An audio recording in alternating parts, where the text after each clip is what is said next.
8h14, votre invité Sonia Mabrouk est le porte-parole du gouvernement.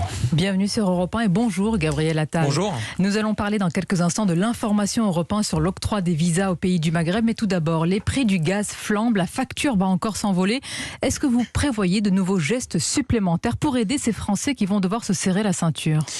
Il y a aujourd'hui effectivement des prix de l'énergie qui augmentent en France comme chez nos voisins du fait d'une reprise économique très forte et donc d'une demande d'énergie très forte. Si on parle du gaz, il y a aussi évidemment des enjeux géopolitiques liés à la Russie, des enjeux techniques liés à la Norvège. Tout ça fait que la demande augmente et donc les prix augmentent. On a d'ores et déjà pris une mesure qui a été annoncée par le Premier ministre, c'est l'augmentation du chèque énergie de 100 €. C'est 6 millions de foyers qui vont recevoir 100 € en plus pour les aider à payer leurs factures d'énergie. J'ajoute que depuis 2017, on a pris des mesures pour que ceux qui travaillent gagnent plus et justement pour éviter que des coûts en termes d'essence, en termes de chauffage, etc. viennent grignoter c'est une flambée, là. La rémunération du travail. Et donc, évidemment qu'on continue à travailler, à réfléchir à des mesures supplémentaires, notamment sur le prix du gaz, pour alléger la facture des Français. Je veux dire deux choses. C'est qu'il y a aussi... Donc, de nouveaux gestes sont prévus. Vous êtes en plein arbitrage. On mène actuellement un travail, effectivement, pour regarder si des mesures supplémentaires pourraient être efficaces et être prises. Mais il y a aussi un enjeu, évidemment, structurel. Si on veut faire baisser la facture d'énergie des Français, il faut les aider à mieux isoler leur logement. Alors, ça ne répond pas au problème de l'immédiat, évidemment. Mais je veux dire, il faut aussi s'y attaquer. C'est pour ça qu'on a mis en place un dispositif, et vous me permettrez de le citer pour que nos auditeurs puissent éventuellement se renseigner. MaPrimeRénov', toutes les informations sur Internet. Il y a déjà 500 000 ménages qui ont fait une demande. Tous les Français peuvent bénéficier d'une aide jusqu'à 20 000 € pour faire des travaux d'isolation de leur logement. On va parler du long terme, mais à court terme, est-ce que ces arbitrages, ces gestes pourraient passer par quoi ? Par une baisse de la TVA ? Renoncer à certaines taxes comme en Espagne ? Je ne peux pas rentrer dans les détails à ce stade. Mais tout cela est sur la table de la réflexion. Ce que je peux vous dire, c'est qu'on travaille à des mesures supplémentaires. Mais la hausse du chèque énergie de 100 €, c'est près de 600 millions d'euros qui sont décidés, investis, dépensés pour alléger la facture de 6 millions de ménages. C'est une mesure importante. Si on prend la facture moyenne de gaz des Français sur une année avec la hausse qui a été annoncée, ça fait 144 € de plus sur l'année. Monsieur Attal, compte tenu vraiment de cette flambée, vous voyez l'impact que ça aura sur certains Français. Donc vous nous dites ce matin, malgré ce chèque énergie, il y a d'autres gestes à venir du gouvernement. En plus des mesures qu'on a prises sur le pouvoir d'achat, en augmentant la prime d'activité, en défiscalisant les heures supplémentaires, en faisant des exonérations de charges, en baissant l'impôt sur le revenu et en supprimant la taxe d'habitation, en plus du chèque énergie qu'on a augmenté de 100 € pour 6 millions de ménages, on réfléchit évidemment à d'autres mesures, notamment s'agissant du prix du gaz. Sur le long terme, d'ailleurs, la réflexion devrait se porter, vous avez parlé du long terme, sur le nucléaire. Véritablement, la vraie question, l'urgence, c'est la relance du nucléaire et l'augmentation de la part du nucléaire. Évidemment. Si aujourd'hui, malgré la hausse des prix, les Français ont une facture énergétique qui est globalement moins élevée que leurs voisins, c'est parce qu'on a la chance d'avoir un nucléaire qui nous permet effectivement de payer nos factures énergétiques moins chères. Préservons-le, continuons à augmenter au contraire la part du nucléaire, certains vous disent. Dans le plan de relance et je crois à venir dans le plan d'investissement, il y a des investissements massifs en faveur du nucléaire pour renouveler notre parc et pour continuer évidemment à investir sur cette énergie qui est indispensable. Alors, autre sujet, Gabriel Attal, et c'est une information Europe 1, notre chef du service politique, Louis Dragnel, la France durcit sévèrement le ton sur l'octroi des visas à l'égard de l'Algérie, du Maroc et de la Tunisie, conséquence du manque de coopération de ces pays sur les fameuses OQTF, les obligations de quitter le territoire. Tout d'abord, est-ce que vous confirmez cette information et est-elle appliquée ? Oui, je vous confirme cette information, cette décision qui a été prise. On a en 2018 adopté une loi asile-immigration pour être plus efficace en matière de politique migratoire. Plus efficace, ça veut dire quoi ? Ça veut dire que les personnes qui ont vocation à être accueillies en France, notamment parce qu'elles bénéficient de l'asile, doivent être véritablement intégrées en France. Et plus efficace, ça veut dire que les personnes qui n'ont pas vocation à rester sur notre sol doivent être reconduites à la frontière. On a pour ça réduit un certain nombre de délais, fixé une limite à 6 mois pour l'examen des dossiers, pour être plus efficace. Et vous le savez, le frein à cette efficacité et aux reconduites effectives, c'est le fait qu'un certain nombre de pays refusent de délivrer ce qu'on appelle des laissez-passer consulaires qui permettent effectivement d'éloigner une personne et de la reconduire dans son pays d'origine. Et donc à partir de là, on a eu un dialogue avec un certain nombre de pays et notamment les pays du Maghreb pour leur demander de délivrer ces laissez-passer consulaires. Un dialogue qui passe aujourd'hui par un durcissement. Oui, c'est divisé par deux pour l'Algérie et le Maroc. Il y a eu un dialogue, ensuite il y a eu des menaces et aujourd'hui on met cette menace à exécution. C'est une décision assumez ce terme. Oui, aujourd'hui. mais je veux dire, il y a eu le Premier ministre qui s'est rendu sur place dans les pays concernés, les membres du gouvernement aussi, Gérald Darmanin qui s'est rendu sur place. Il y a eu des réunions avec les ambassadeurs des pays concernés. À un moment, quand les choses ne bougent pas, oui, nous faisons appliquer les règles. Vous avez raison, elles ne bougent pas. C'est d'ailleurs, Gabriel Attal, vertigineux quand on voit les chiffres fournis par Louis de Ragnel. Pour l'Algérie, seuls 0,3% de ses obligations de quitter le territoire sont respectées. 0,3%, rien. Oui, c'est pour ça que je vous dis qu'on prend la décision. C'est une décision drastique, c'est une décision inédite, mais c'est une décision qui est nécessaire, qui est rendue nécessaire par le fait que ces pays n'acceptent pas de reprendre des ressortissants que nous ne souhaitons pas et que nous ne pouvons pas garder en France. Et on n'est pas naïf, c'est une décision que vous prenez à 6 mois de la présidentielle. Sonia Mabrouk, ça fait depuis 2018 qu'on est sur ce chantier-là. Évidemment, on est passé dans un premier temps par un travail diplomatique, parce qu'il faut d'abord échanger avec les pays concernés, parce qu'il faut aller au bout de la discussion et du dialogue avant de prendre des décisions difficiles comme celle-ci. Difficile et temporaire ou alors pérenne, monsieur le porte-parole? Je vais vous dire, la décision, elle est prise là, elle a été décidée il y a quelques semaines, elle va être mise à exécution. Ce qu'on espère, évidemment, c'est l'objectif, c'est que ça pousse les pays concernés à changer de politique et à accepter, encore une fois, de délivrer ces laissez-passer consulaires. Mais vous entendez ce que certains vont dire ce matin. Éric Zemmour l'a demandé, vous l'avez fait. Il le dit depuis des mois. Mais vous savez, on n'a pas attendu qu'Éric Zemmour en parle depuis des mois pour nous-mêmes en parler. Je veux dire, si le Premier ministre s'est rendu il y a 6 mois, les premières réunions ont démarré, je crois, il y a plus d'1 an sur ce sujet-là.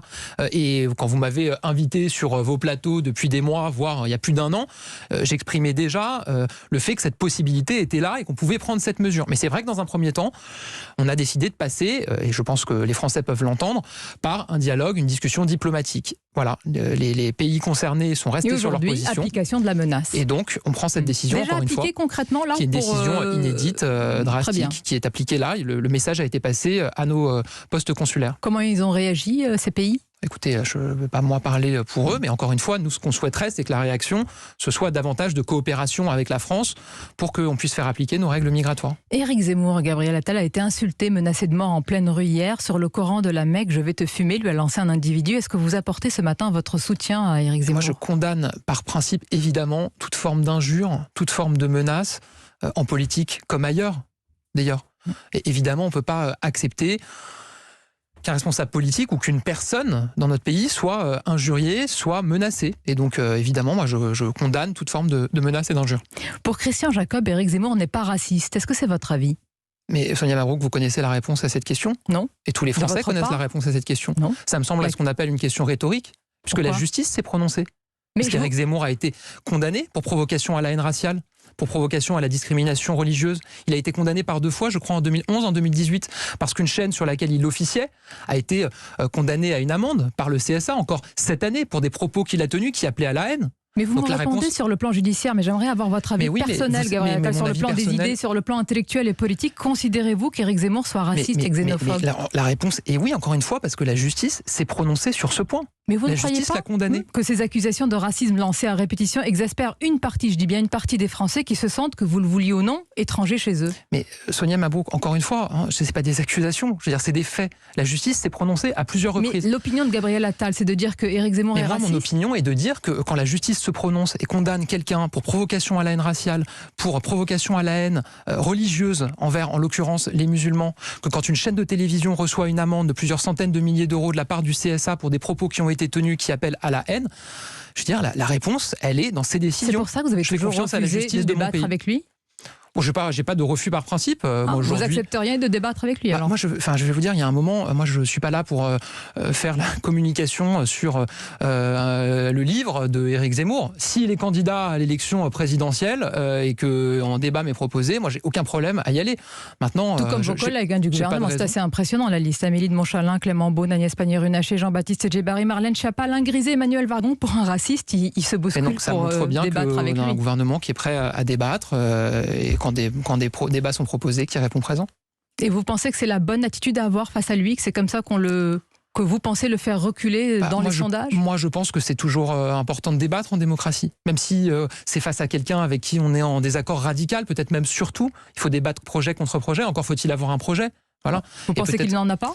En tout cas, je trouve qu'aujourd'hui, le zémourisme, c'est un peu un monosujet. Voilà, il y a l'immigration, j'entends, et on en a parlé à l'instant, il y a des décisions à prendre, il y a des mesures à prendre, on en prend depuis le début de ce quinquennat.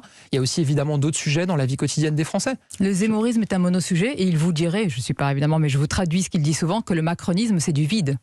Voilà, ça peut faire l'objet d'un débat. Voilà. Bien sûr, et vous pensez qu'il peut aller loin dans la campagne ? Écoutez, moi je ne suis pas là pour faire des commentaires ou des projections sur la campagne présidentielle, je suis porte-parole du gouvernement, il y aura une campagne à un moment donné. En tout cas, nous, pour notre part, on n'est pas du tout dans la campagne présidentielle aujourd'hui. Oui, enfin. On est dans l'action, dans la gestion de la crise sanitaire. C'est un président candidat, mais c'est pas ça le sujet. Dans la relance économique du pays. Vous parlez de radicalité, Gabriel Attal. Entre Éric Zemmour et Sandrine Rousseau, est-ce qu'il y a aujourd'hui, et je ne vous demande pas l'avis d'un commentateur, mais d'un acteur, d'un observateur, un arc des radicalités dans notre débat public et politique ? Mais vous savez, il y a de la radicalité dans les discours.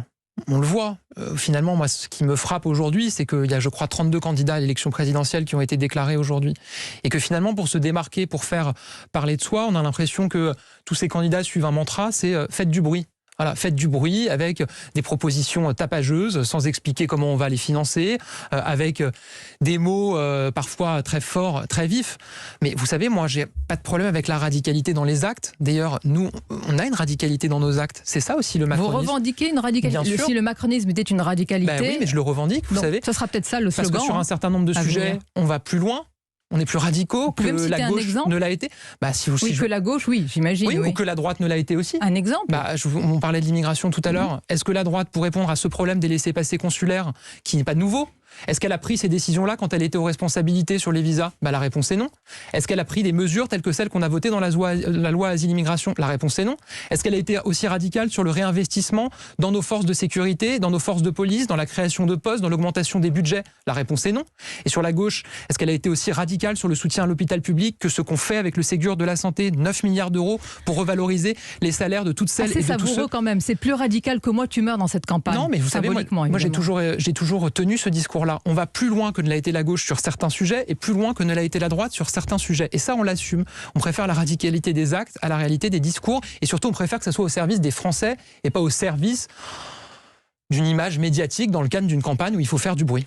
Vous n'allez pas me dire que c'est un phénomène médiatique encore, quand on est à 11 ou peut-être plus, non ? Vous ne considérez pas que c'est un phénomène médiatique ? C'est les Français qui en décideront si jamais il est candidat. Tout comme d'ailleurs Sandrine Rousseau, comment vous la qualifiez d'un mot ? Il y a une primaire qui est en cours. Je crois que les électeurs votent jusqu'à 17h. Donc moi, je ne vais pas là influer sur le choix qui sera fait. Moi, ce que je regrette, c'est que dans les débats que j'ai entendus, quel que soit le candidat ou la candidate, d'ailleurs, finalement, on a moins entendu parler de la planète et de l'environnement que ce à quoi on aurait pu s'attendre ou ce qu'on aurait pu espérer. Comment vous la définissez ? Est-ce que c'est la gauche ou l'extrême gauche, woke, intersectionnelle, indigéniste, certains disent ? Vous assumez de dire cela de Sandrine Rousseau ? On voit bien que dans certains discours qui ont été menés, oui, qui ont été portés, oui, il y a cette idée intersectionnelle, indigéniste. Moi, si vous voulez, je constate qu'un certain nombre de responsables politiques portent une vision de la France comme si la France était une espèce de grille de sudoku dans laquelle il faudrait caser les Français dans une case, selon leur genre, selon leur orientation sexuelle, selon leurs origines, selon leur religion, selon leur couleur de peau, et finalement assigner les gens à cette identité-là. Moi, je ne partage pas du tout cette vision de la société. Voilà. Vous avez parlé tout à l'heure de la vie des Français, on va conclure sur ce sujet ô combien important, Gabriel Attal. Le ministère de l'Éducation réfléchit à expérimenter un nouveau protocole sanitaire dans les écoles primaires. D'abord, est-ce que vous pouvez le confirmer et quel est ce protocole ? Oui, on y travaille. Vous savez qu'aujourd'hui, il y a une règle dans l'éducation nationale qui est, au premier cas, on ferme la classe. Sauf évidemment au collège et au lycée, où là, les élèves qui ont été vaccinés peuvent continuer à venir physiquement en cours. Cette règle, fermeture dès le premier cas, entraîne aujourd'hui un assez faible nombre de fermetures de classes. Je crois qu'on est à peine à 0,4% si mais c'est quand même une épée de Damoclès le chiffre est bon. qui pèse. Et donc effectivement, on va expérimenter une autre solution qui est, dès lors qu'il y a un cas, tester toute la classe immédiatement plutôt que de la fermer. C'est très important. Donc un cas, test de toute la classe plutôt que fermeture. Donc ça sera appliqué... Voilà, le ministère de l'Éducation nationale et Jean-Michel Blanquer communiqueront sur les détails, mais effectivement, on va expérimenter cette possibilité-là. Merci Gabriel Attal d'avoir été notre invité ce matin. Devrais-je dire Gabriel Attal ou l'éloge de la radicalité ce matin ? On aura tout entendu dans cette campagne. C'est bien parti. Je n'ai pas attendu la campagne pour le dire, vous savez. Donc on vous assumez la radicalité. Oui. Merci à vous et bonne journée. Merci Gabriel Attal et merci Sonia Mabrouk.